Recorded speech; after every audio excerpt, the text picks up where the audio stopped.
Now, let me show you how this country, our government for sure, but much of the media too, seem to have pretty warped priorities. This is the story of an American visitor, one of those so-called influencer types, who grabbed a baby wombat and posted this video.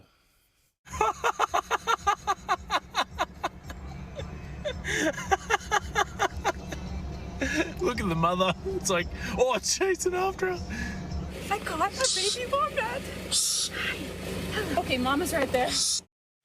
Now, that woman is Sam Jones, apparently. It wasn't the smartest or nicest thing to do, separate a young marsupial from its mother, but she did put it back straight away. So what do you reckon the media might do? Highlight the video and note that you should leave wildlife alone and then move on? Nah. We've seen them all go into full outrage mode. The whole "it's gone viral" thing and demands for action. An American hunting influencer is under fire this morning after she separated a baby wombat from its mother, filming the moment for her followers. Some people will find this video distressing. Good Lord, honestly, where you see wombats like that in the wild, along those roads, you'll see 50 dead wombats run over by cars for every one you're lucky enough to spot live. Yet we get this instant ramping up of outrage to warp factor 10. And before long, this pathetic federal government of ours was weighing in.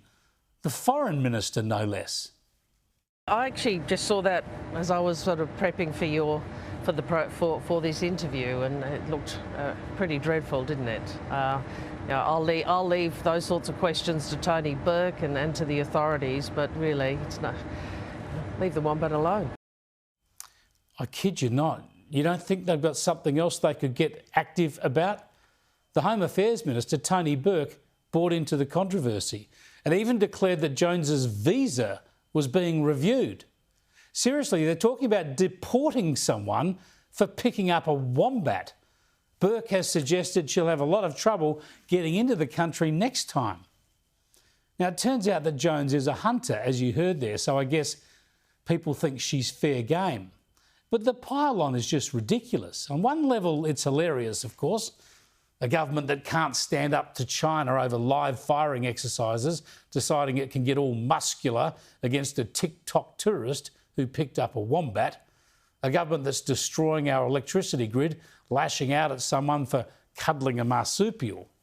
But I've got to say, it's a lot more sickening than that, because both Wong and Burke have been pathetic on the issue of Israel and its war against Hamas over the past year and a half and the horrendous human toll of all of that. They've failed to quickly and adequately call out the rampant anti-Semitism on our streets, the Muslim preachers celebrating the slaughter of innocent Israelis, and the groups chanting "F the Jews" or "Where's the Jews" on our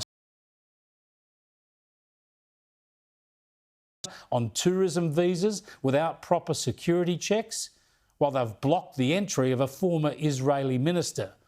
They've even been slow to crack down on supporters of Hamas and Hezbollah coming back into Australia. Wong and Burke have failed to campaign day and night for the release of Israeli hostages held by Hamas. There are 59 still held. They've shown far too little fortitude and empathy on these ongoing life and death issues. Yet suddenly they get all strident and indignant over a wombat cuddler. They threaten to deport a wombat cuddler. If it wasn't so tragically cold and heartless, it'd be hilarious. Perhaps what we need to see is the supporters of Hamas and Hezbollah go out and find some